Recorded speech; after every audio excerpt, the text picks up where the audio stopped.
point to the next stage of the mitotic division in a cell, which is a telophase. The next stage of the mitotic division is the telophase stage.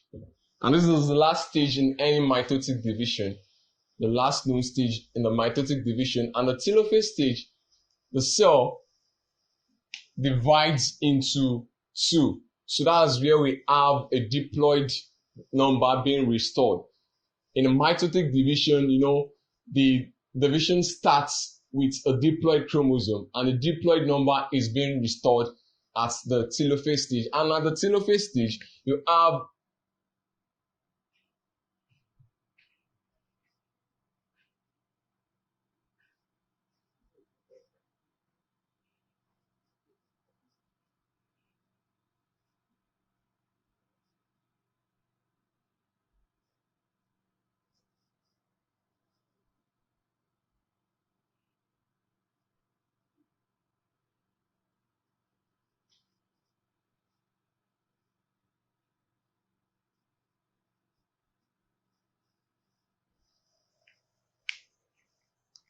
so in your telophase stage, you have the two cells, the diploid cell, having the chromatin fibers which develops in what we know as a chromosome. So the chromatids in which we have in a anaphase stage, the chromatids move into a cell. Each chromatids move into a cell, forming what known as a chromatin which develops into chromosome. So, and this stage of division, the telophase, you have all these small spindle-like structure, a small spindle-like structure known as a chromatin, and it contains DNA. So, at this point, process for another interphase stage starts to occur. So you have the two cells joined together. The two cells have not divided yet. They are joined together by a cleavage furrow here. So you can see the two cells are still two daughter cells. Telophase stage, you have your two daughter cells. And you can see these two daughter cells that are joined together by what we know as a cleavage furrow. The furrow is something that is joining them together. So, and they have the chromatin fibers that develops into chromosome, the two. And what forms these chromatin fibers are the sister chromatids that have migrated towards the opposite pole in what we know as our anaphase. Prior to this phase, we have our anaphase stage. And our anaphase stage, the chromosome has moved towards the opposite poles. The chromatids, rather, they've moved towards the opposite poles, and each one forming a cell. So each chromatid migrating towards the opposite pole goes into a cell and forms what we know as the chromatin fibers. So you can see the chromatin fibers is being formed, and you can also see inside it, the nucleolus also starts to form. The nucleolus begins to form inside the nuclear membrane, and they start to prepare for what we know as interphase stage of the cell. So at this telophase, what happens after this is what we know as the division of the cytoplasm. You can see the cell membrane are still joined together, and there is division of what we know as the cytoplasm. At the telophase stage, the next stage that characterized is its what we know as a cytokinesis. Basically, some text might say this stage is not probably a stage in mitosis, but when you have your cytoplasm dividing into two so as to make each daughter cell separate and be on their own, we call it cytokinesis. Cyto from the word cytoplasm, and kinesis from the word movement, kinetic. Kinetic from kinetic is the root word of kinesis, and cyto has its root word from cytoplasm. So we have the movement of the cytoplasm. So cytokinesis is the division of the cytoplasm. So we have the division of the cytoplasm of the cell. So these are the stages. If you look at the stages in mitosis, you have to take note of the first stage, which is the interphase stage. The interphase stage, some text says it's the resting stage, but it's not the resting stage. There are some things that still go on at the interphase stage. And going on to our next stage, which is the prophase stage, which I've talked about.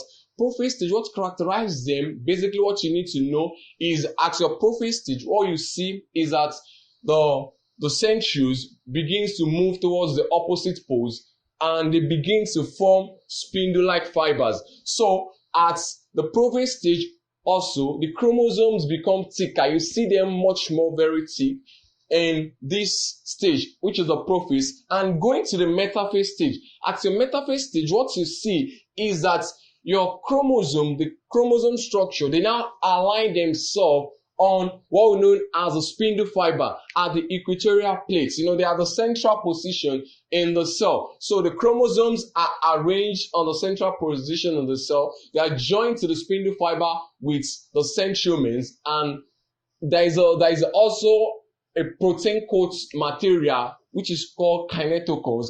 Kinetochores is, you can see, when you come across any word known as kinetochores, you can see it's just a protein coat material that is joined together with the centromere. Centromere and kinetochores, they help in the next stage, which is the anaphase stage. So back to the next stage, which is the anaphase stage. At this anaphase stage, the chromosomes that contains two sister chromatids, like I've illustrated, there is, you can have twins being born at the same time. Yes, they grow, they continue to grow. Perhaps if they are basically ladies, female, the bond between them is so great that they love themselves.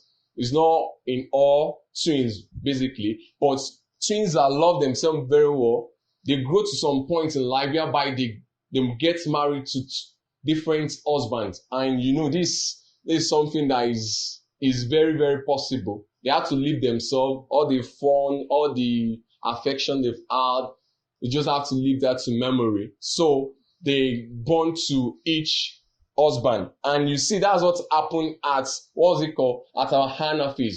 The two sisters, the twin sisters, they separate at the point of getting married.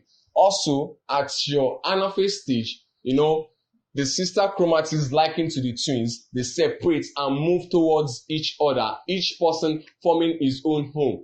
The twins, they form their home with different husbands. I've not seen a country whereby two twins are getting married to the same, but it might be possible. But actually, from where I am now, I've not seen a twin getting married to the same husband. So that's anaphase stage likened to the twin. And the telophase stage is just like home formation, which I talked about. Each twins will want to form their own house, build his own house in a different manner. So the chromatid also, they go into the nuclear membrane and start to give another formation. And with the nucleolus, with the chromatin fibers, they start to prepare for the next stage, which of the mitotic division, which is the interphase. So, and after that, at the telophase stage, mitotic division is complete. But the unique thing is that cytokinesis take place. Cytokinesis take place because they must divide. The cleavage furrow formed between them. Something is still joining the two daughter cells together, and they divide at what we know as cytokinesis. The cytoplasm divides, and we have two daughter cells being formed. So the key notes that I should take notes in any mitotic division is that you are in any mitotic division, you have the formation of two daughter cells.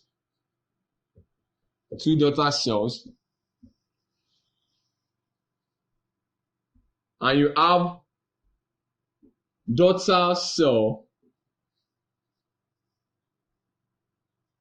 her like as the parent cell. So the daughter cells are alike as the parent cell, and in any mitotic division, in mitosis, you see what happened also is offspring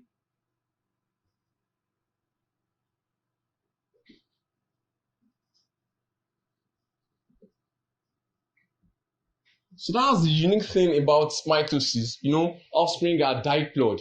They're diploid in the sense that the chromosome starts with a 2N, and diploid is a 2N organism. So the haploid is all known as N. So diploid organism is a 2N in a chromosome. For example, man has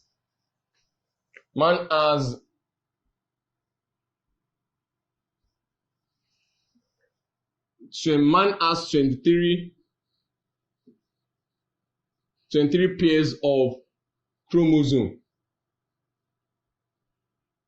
And we know that the 23 pairs, as a result of being diploid, the 2N equals to a pair of chromosome has 2 chromatids. A pair of chromosome rather has 2 chromosomes joined to it. So we have 46 chromosomes. 46 chromosomes in total for man. So you can see this is a diploid organism. And what happens in any mitotic division is what is listed on the board here. Take notes of it. Offspring are diploid. The diploid number is restored. It starts with a diploid organism, and also a diploid organism is being formed. So, and mitosis, what happens in mitotic division is that it helps in the regeneration of lost or regrow of where we have cuts or wounds on the body. We have the regrow of this in the tissues of human cells. For example, when you have a cut on your body, when you have a cut, you just notice that there is, after some days, after the clotting process has formed and the blood has stopped, you can just see the place where you have the cut or the place where you've been injured starts to regrow back to its normal state. Is as a result of this mitotic division. The cells begin to regrow, the cells of the body. So a human being starts from a fertilized single cell. So fertilized single cell continues to develop until a full-grown adult is formed.